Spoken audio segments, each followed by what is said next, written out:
تھا میں نے موبائل پہ اذان سنی اور افطار کر دیا، حالانکہ 10 منٹ باقی تھے، دوبارہ روزہ رکھو۔ یہی فائدہ ہے نا موبائل کا، کبھی نماز پہلے پڑھا دے گا، کبھی افطار پہلے کروا دے گا۔ حضور پاک معراج پر گئے تھے تو انہیں کیا کیا ملا تھا؟ نماز بھی دی تھی، اس پر تم عمل کر رہے ہو۔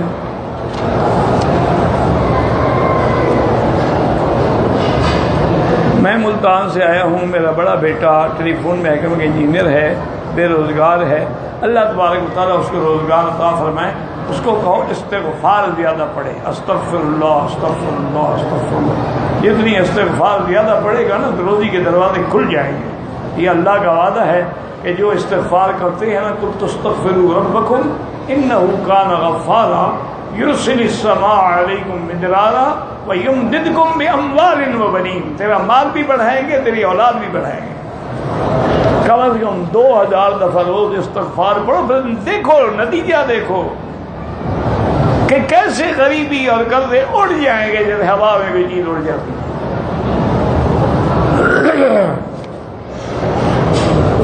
لیکن انہوں نے بڑا آسان طریقہ پکڑا ہوا ہے کہ قبر پہ جا کے کہہ دیتے ہیں پیر کو سارا کام تم نے کرنا۔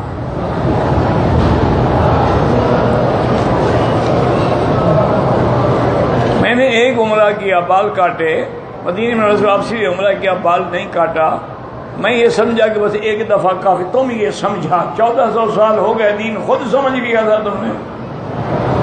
اب ایک بال بھی کٹواؤ، ایک بکری دم بھی دو، تو مسئلہ سمجھ آ جائے گا اچھی طرح انشاءاللہ۔ میں سمجھا، تم کیا سمجھے؟ کون سی کتاب پڑھے ہوئے تو تم سمجھے؟ میرے ماموں نبی پاک عمرہ کرنے آئے، انہوں نے عمرہ ادا کرنے مدینہ چلے گئے، وہاں سے واپسی پر مکہ مکرمہ انہوں نے واپسی پر میقات سے احرام نہیں باندھا، مکے پہنچ گئے اور مسجد عائشہ سے احرام باندھا۔ ایک ایک بکری دم پڑ گئی اور عمرے سے بھی محروم ہو گئے میقات کے۔ وہ میقات تھا مدینے کا جہاں سے خود محمد مصطفیٰ نے احرام باندھا تھا۔ کیوں نہیں پہلے تو مسئلہ پوچھ لیتے؟ اتنی بڑی بد نصیبی ہوئی۔ میری والدہ فوت ہو گئی، والد کی عمر 95 سال ہے، ذہنی طور مفلوج، ان کے لیے عمرہ بالکل کر سکتے ہیں۔ صحابہ کرام کے دین کی تبلیغ کے طریقہ بالکل ٹھیک ہے، یہی تبلیغ تھی دین پہنچانا، یہ بھی دین پہنچا رہے ہیں۔ باقی وہ عربی میں پہنچاتے تھے، یہ اردو میں فارسی میں پہنچاتے ہیں۔ دین تو ایک ہے نا۔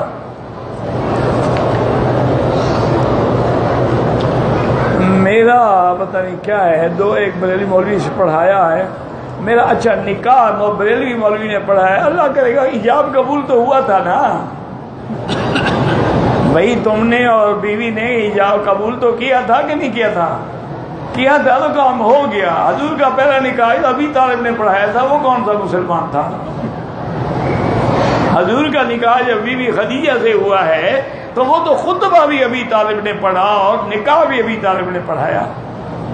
لیکن یاد رکھو، یہ جو نوجوان میرے بھائی ہیں نا طالب العلم، اگر وہ ابھی طالب کا خطبہ تم پڑھو نا تو حیران رہ جاؤ گے کہ ابھی طالب نے حضور کی شان میں کیسا خطبہ پڑھا۔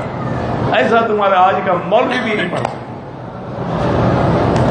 عرب تھے نا جی، فصاحت تو ان کی گٹھی میں پڑی ہوئی تھی نا۔ کسی نے سیدنا علی سے پوچھا رضی اللہ، حضرت شادی کا کیا فائدہ ہے؟ انہوں نے فرمایا کہ سرور و شہر، دیکھو فساد، دیکھو حضرت علی، سرور و شہر لزوم و مہر۔ ایک فائدہ تو یہ ہے کہ ایک مہینے کے ہنی مون میں بڑی خوشی ملتی ہے، اور حق المہر بھی لازمی ہو جاتی ہے، دینی پڑتی ہے۔ سرور الشہر، اس کے بعد لزوم مہر، قصور الظہر، اور جتنا زیادہ بیوی سے محنت کرو گے انشاءاللہ جلدی کمر ٹوٹ جائے گی۔ اس کے بعد نے فرمایا کہ پھر کیا؟ ان کا اس کے بعد دخول قبر، پھر قبر میں جاؤ گے انشاءاللہ۔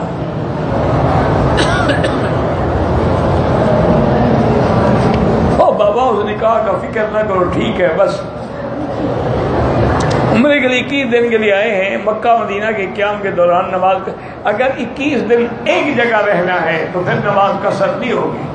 اگر 21 دن میں تقسیم ہونا ہے، کچھ مدینہ پاک میں کچھ مکے میں، پھر قصر ہو۔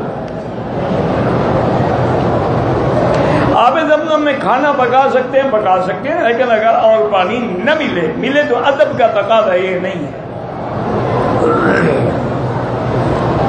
فجر کے بعد اشراق دست مغرب تک نفل نہیں ہے، کوئی طواف کی ہو کوئی بھی۔ امام ابو حنیفہ فرماتے ہیں تحیۃ المسجد بھی نہ پڑھے، 2 رکعت طواف بھی نہ پڑھے، لیکن حنابلہ فرماتے ہیں کہ طواف کی 2 رکعت پڑھ سکتا ہے، تحیۃ المسجد بھی پڑھ سکتا ہے، باقی نمازیں نہ پڑھے۔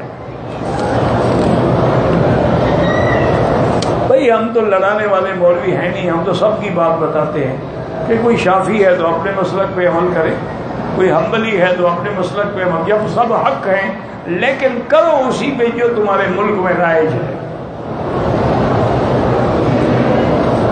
لاپتہ ہے، آتے ہوئے میں نے عمرے کی نیت کی، اپنے والد کی اور اپنی والدہ کی۔ آپ کا ایک عمرہ ہوگا جناب، والد کی ہے تو بس والد کا ہوگا، یہ نہیں کہ ایک عمرہ تمہارا بھی ہو گیا، والد کا بھی ہو گیا، والدہ کا، بلکہ باقی رشتہ داروں کو بھی شامل کر لیتے ہیں، وہ بیچارے کیوں رہ جائیں۔ ایک حج ایک کے لیے ہوتا ہے، ایک عمرہ، ہاں جب تم باپ کے لیے کرو گے تمہیں بھی ثواب ملے گا۔ میرا 2000 ریال کمرے میں چوری ہو گیا ہے، ساتھ والے آدمی کہتے ہیں کہ ہم سب قرآن پر حرف لے لیں، ہاں لے سکتے ہیں، یا تو آپ ثابت کریں گے اس نے چوری کی ہے، اگر ثابت نہیں کر سکتے ہو تو وہ قسم دے تمہیں دعا کرو، کیونکہ شریعت کا حکم یہی ہے البینۃ علی المدعی والیمین علی من انکر، جو مدعی ہے وہ ثابت کرے، ورنہ جو مدعا علیہ ہے وہ قسم اٹھائے۔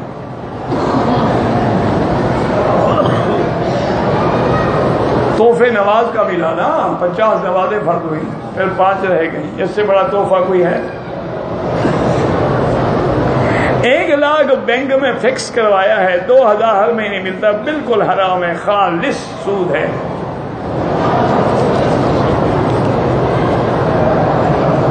ایک تولہ سونا سال کو جن نقدی 1 لاکھ روپے ہوں تو پورے اس کی قیمت لگا کے 2.5% زکات دے دیں۔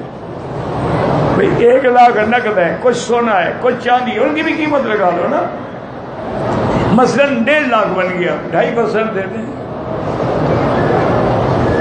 دوسرا عمرہ کرنے کا ارادہ ہے، آپ کی مرضی ہے، مسجد عائشہ سے کریں یا جیرانہ سے کریں یا عرفات سے کریں یا ذی الحلیفہ سے کریں، جہاں سے مرضی آئے کر سکتے ہیں۔ مسجد جیرانہ سے اگر بار بار نفلی عبادتیں جتنی دفعہ کرو منع نہیں، جو عبادت ثابت ہو اس کا بار بار کرنا جو ہے وہ بدعت نہیں ہوتا۔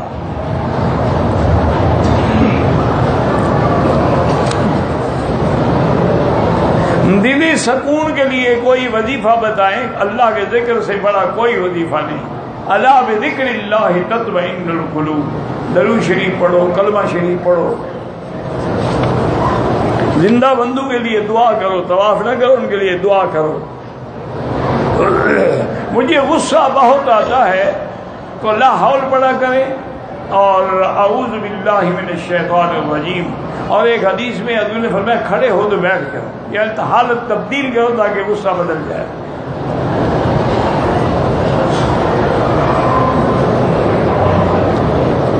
میں نے اہل تشیع کا جنازہ پڑھا ہے، بعض علماء کہتے ہیں کہ تمہارا نکاح ٹوٹ گیا، نہیں انشاءاللہ نکاح تو نہیں ٹوٹتا، لیکن تم نے اچھا نہیں کیا، نہیں پڑھنا چاہیے۔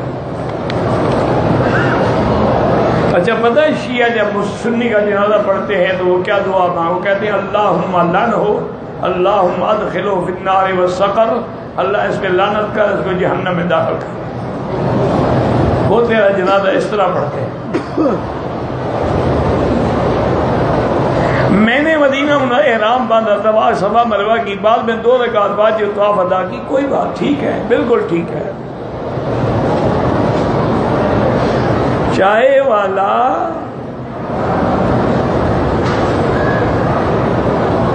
پتہ نہیں، چائے والا کن پتن ہے، پتہ نہیں لوگ چائے پیتا ہے تو پیتے رہو، میں کیا کروں۔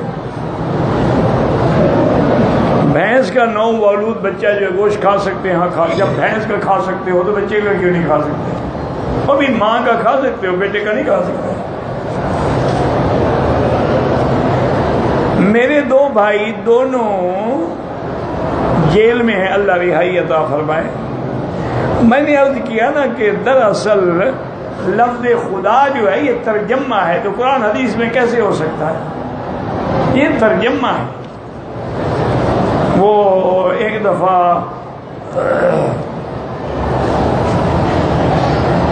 حضرت بخاری فرماتے ہیں کہ میں جیل میں تھا ختم نبوت کے مسئلے پہ، اور ہمارے ساتھ کچھ ہندو بھی جیل میں تھے، وہ اپنے اپنے مقدمات میں تھے۔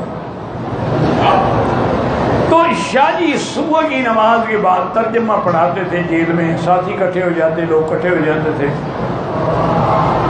تو سورۃ الاخلاص کا کہتے ہیں میں ترجمہ پڑھا رہا تھا، تو حضرت شاہ عبد القادر رحمۃ اللہ نے الصمد کا معنی لکھا ہے نرادھار، تو نرادھار ترجمہ ہے۔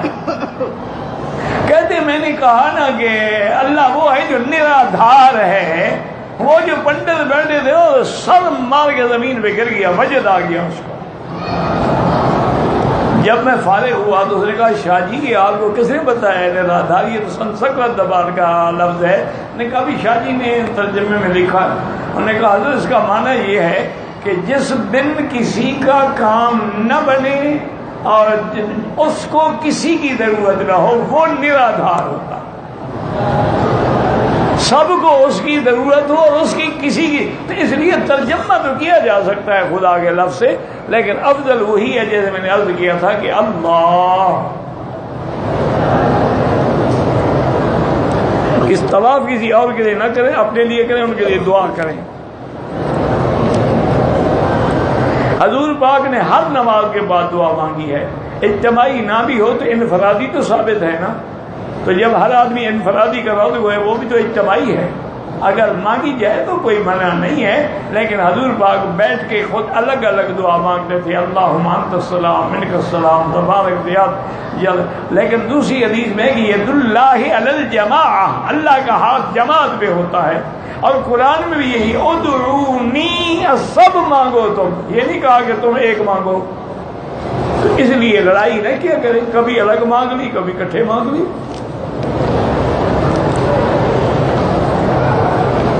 حضور پاک نے اللہ کا دیدار کیا، ہم تو مانتے ہیں کیا ہے۔ حضرت آدم نے حضور کا واسطہ دیا تھا، بالکل جھوٹ ہے، حضور تو ابھی پیدا بھی نہیں ہوئے تھے، نبوت ہی نہیں ملی تھی، واسطہ پہلے دے دیا تھا۔ نماز جنازہ میں حنفی مسلک میں پہلی تکبیر کے بعد ثنا ہے، دوسری تکبیر کے بعد درود ہے، اور تیسری کے بعد دعا ہے، کیونکہ ان کے نزدیک جنازہ نماز ہے ہی نہیں، وہ کہتے ہیں یہ دعا ہے، نماز بغیر رکوع سجود کے نہیں ہوتی۔ یزید کافر ہے؟ بالکل نہیں، ہم تو کافر نہیں کہتے، وہ تو حضرت حسین کا قریبی رشتہ دار ہے، جو برا بھلا کہتے ہیں خدا جانے ہو جانے۔ محرم میں شادی جائز ہے؟ کیوں نہیں جائز؟ خود شیعہ تو کہتے ہیں کہ علی اکبر کی شادی وہاں کربلا میں ہوئی تھی، تو جب ان کی شادی ہو سکتی ہے تو ہماری اولاد کی کیوں نہیں ہو سکتی؟ یہ تو لوگوں نے بنا رکھا ہے۔ قبر پہ جا کے ویسے فاتحہ پڑھ کے دعا کیا کرو، اللہ پاک ان کو ثواب پہنچا دیں گے، قبر پہ کھڑے ہو کے ضروری نہیں ہے۔ بہرحال اگر کوئی بدعتی ہے اس کے پیچھے نماز نہ پڑھا کریں۔ حرم کے اندر جتنا کعبے کے قریب ہوں گے ثواب بڑھتا جائے گا، جتنے دور ہوں گے ثواب کم ہوگا، لیکن 1 لاکھ تو ملے گا۔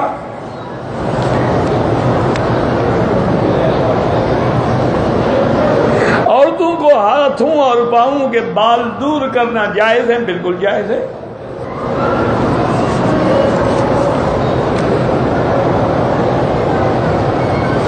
یہ آپ دیکھیں البدایہ والنہایہ میں مل جائے گا خطبہ ابی طالب۔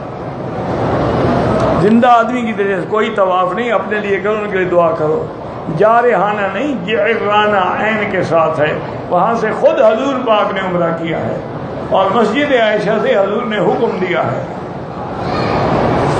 یہ قولی حدیث ہے، وہ فعلی حدیث ہے۔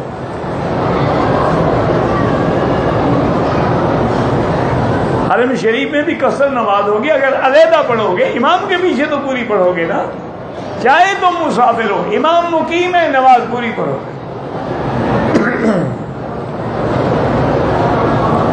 احرام کی حالت میں کوئی غلطی ہو جائے نہ ہوئی، مگر جان انجان میں جو ہوا ہو بس استغفار کرو، استغفر اللہ۔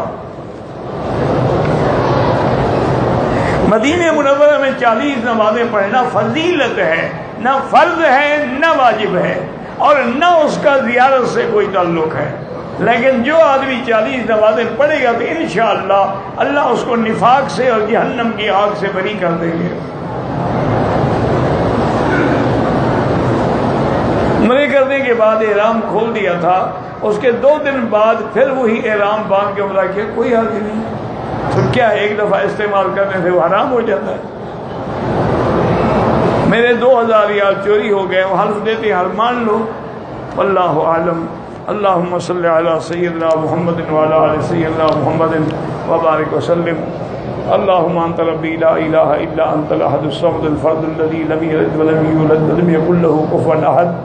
اللہم انت ربی لا الہ الا انت الحنان المنان بدیع السماوات والارض یا ذا الجلال والاکرام یا ذا الجلال والاکرام یا ذا الجلال والاکرام۔ اللہم انت اللہ لا الہ الا انت الغنی ونحن الفقراء۔ اللہم انت اللہ لا الہ الا انت الغنی ونحن الفقراء۔ اللہم انت اللہ لا الہ الا انت الغنی ونحن الفقراء۔ اللہم انزل علینا الغیث ولا تجعلنا من القانطین۔ اللہم لا تردنا عن بابک خائبین۔ اللہم اسقی عبادک و بلادک وانشر رحمتک یا ارحم الراحمین۔ اللہم سقیا رحمت لا سقیا عذاب۔ اللہم انک عفو کریم عظیم تحب العفو فاعف عنا۔ اللہم انا نسألک العفو والعافیہ۔ اللہم انا نسألک العفو والعافیہ والمعافاة الدائمة فی الدین والدنیا والآخرہ۔ اللہم انا نسألک العفو والعافیہ وتمام العافیہ وتمام العافیہ والشکر علی العافیہ۔ اللہم لا تجعل مصیبتنا فی دیننا ولا تجعل الدنیا اکبر ہمنا ولا مبلغ علمنا ولا الی النار مصیرنا واجعل الجنۃ ہی دارنا وقرارنا۔ اللہم لا تسلط علینا بذنوبنا من لا یخافک فینا ولا یرحمنا۔ اللہم ارحم ضعفنا واجبر کسرنا واشفنا واشف مرضانا وارحم موتانا واستجب دعاءنا ولا تخیب رجاءنا برحمتک یا ارحم الراحمین۔ یا اللہ بیماروں کو شفا عطا فرما، یا اللہ بیماروں کو شفا عطا فرما، یا اللہ ہماری ظاہری باطنی روحانی جسمانی نفسانی بیماریاں دور فرما، یا اللہ بے حیاؤں کو حیا عطا فرما، بے دینوں کو دین عطا فرما، بے اولادوں کو اولاد صالح عطا فرما، جن کی اولادیں ان کو صالح بنا، جن کے گھروں میں بچیاں ہیں ان کو خیر کے اور رحمت کے رشتے نصیب فرما، یا اللہ بے روزگاروں کو روزگار عطا فرما، قرض داروں کے قرض عطا فرما، یا اللہ مسلمان کشمیر میں ہیں، فلسطین میں ہیں، شام میں ہیں، عرب میں ہیں، عجب میں ہیں، ان سب کی جان مال آبرو عزت کی حفاظت فرما، یا الہ العالمین دین کے کام کرنے والوں کی حفاظت فرما، یا اللہ دین کے مساجد مدارس معاہد معابد کی حفاظت فرما، یا اللہ اس بلد الامین کو قیامت تک ہر فتنے سے محفوظ فرما، یا اللہ اس بلد الامین کو قیامت تک ہر فتنے سے محفوظ فرما، یا اللہ ہمیں مانگنا بھی نہیں آتا بغیر مانگے عطا فرما۔ ربنا آتنا فی الدنیا حسنۃ وفی الآخرۃ حسنۃ وقنا عذاب النار، وصلی اللہ تعالی علی خیر خلقہ سیدنا محمد وعلی آلہ واصحابہ اجمعین۔ اللہم صلی علی سیدنا محمد وبارک وسلم علیہ۔